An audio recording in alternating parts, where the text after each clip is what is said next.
हरि ओम। आत्मीय सज्जनों, सप्रेम जय श्री हरि।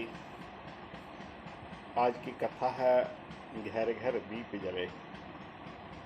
एक आदमी भीख मांग रहा था। वह कम से कम 100 घरों के आगे चक्कर लगा चुका था। सांझ ढलने को थी। सुबह से अब तक चलते चलते उसका शरीर भी थक चुका था, पर भिक्षा पात्र में न तो अन्न का दाना था न फूटी कौड़ी। यह दशा केवल आज की नहीं, अपितु तो विगत 2 दिनों से थी।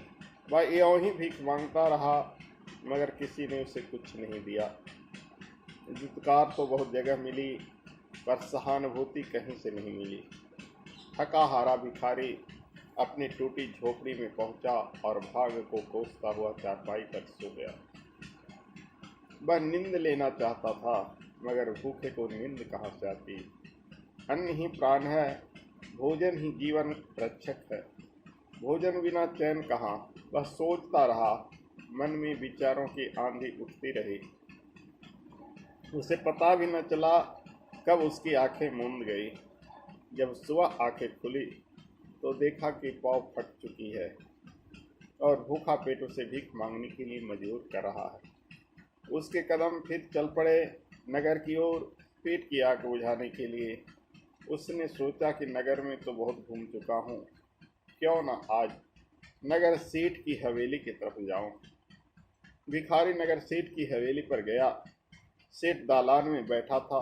भिखारी ने सेठ से भीख मांगी कि सेठ साहब, भूखा हूँ, कुछ हो तो दे दीजिए। लेकिन सेठ ने सुना अनसुना कर दिया। कुछ देर बाद भिखारी ने पुनः कहा, पर सेठ ने इस बार भी ध्यान नहीं दिया। भिखारी ने तीसरी बार फिर कहा तो सेठ बोला, जाओ, चले जाओ, यहाँ कुछ नहीं है। सुबह नहीं कि भीख मांगने निकल पड़ा, हटो यहाँ से। भिखारी सेठ के इस उत्तर से उदास तो जरूर हुआ, मगर यह सोचकर कि उसने सेठ को पुनः पुकारा कि बार बार कहने से संभव है कि सेठ का दिल पसीज जाए, दया आ जाए। भिखारी को मना करने के बाद भी बार बार मांगने की रट लगाना सेठ को बहुत बुरा लगा। सेठ ने कहा, तुम जाते हो कि नहीं, या धक्के देकर निकलवाऊं। भिखारी के आंखों से आंसू निकल पड़े, पर पेट बड़ा पापी होता है। भिखारी ने हिम्मत करके एक बार फिर भीख मांगी। अब की बार तो सेठ को इतना गुस्सा आया कि पास में पड़ी ठंडी पानी की बाल्टी भिखारी के ऊपर डाल दी। भिखारी कांप उठा, उसकी आत्मा रो पड़ी, लेकिन सेठ जी का दिल नहीं पसीजा। सेठ के द्वार किए गए इस दुर्व्यवहार से भिखारी की भावनाओं को बहुत ठेस लगी। वह कहने लगा कि यह जिंदगी भी कोई जिंदगी है, इससे तो मरना भला है। और वह आत्महत्या के लिए एक तालाब में कूद पड़ा। संयोग से एक संत तालाब के किनारे बैठे थे। उन्होंने भिखारी को डूबते देखा और उसे बचाना अपना धर्म समझा। संत ने भिखारी से डूबने का कारण पूछा। भिखारी रोते हुए अपनी राम कहानी संत को सुनाया। संत ने उसे बचाया था। तो संत ने कहा, अरे तूने भीख तो बहुत मांगी है, मगर तुमने उस मानव से भीख नहीं मांगी जो दूसरे मानव को भी मानव मानता है। ठीक है, मैं तुम्हें एक चश्मा देता हूँ, उसे पहन कर नगर में चले जाओ। जो इस चश्मे से तुम्हें मानव दिखाई दे, उसी से भीख मांगना। भिखारी ने संत की आज्ञा का पालन किया। चश्मा पहनकर वह सारे नगर में घुमा, परंतु उसे एक मानव ही नहीं दिखाई दिया। अंत में उसे एक मानव दिख पड़ा, बस जूता सिलाई कर रहा था। भिखारी सोचने लगा कि मानव तो मिला, किंतु इस मानव का दाना खाने का मुझे विधान नहीं है। भिखारी लौटने लगा। मुंची ने उसे देख लिया और समझ गया कि इसे भोजन की अभी सख्त जरूरत है। मुंची ने भिखारी से कहा, आप यहाँ ठहरिए, मेरे पास एक जूते जोड़ी है, उसे मैं बेचकर जो पैसा मिलेगा आपको दे दूंगा। मोची जूते की जोड़ लेकर बाजार में गया। संयोग से उस देश का राजा अपने कुछ सिपाहियों के साथ उसी समय बाजार से निकल रहा था। राजा को जूते की जोड़ी बहुत अच्छी लगी। उसने दाम पूछा। मोची ने कहा, आपको जो उचित लगे वह दे दीजिए। राजा, इस पैसे का अधिकारी मैं नहीं, कोई और है। आप कृपया करके उसी के हाथ में पैसे दे दीजिए। वह एक भिखारी है और कई दिनों से भूखा है। राजा को बड़ा आश्चर्य हुआ, क्योंकि मोची स्वयं एक निर्धन व्यक्ति था। भिखारी को बुलाया गया। राजा ने भिखारी से पूछा, तुम कौन हो? भीख क्यों मांगते हो? भिखारी बोला, राजन, मैं एक ब्राह्मण हूँ, भाग का मारा भीख मांग रहा हूँ।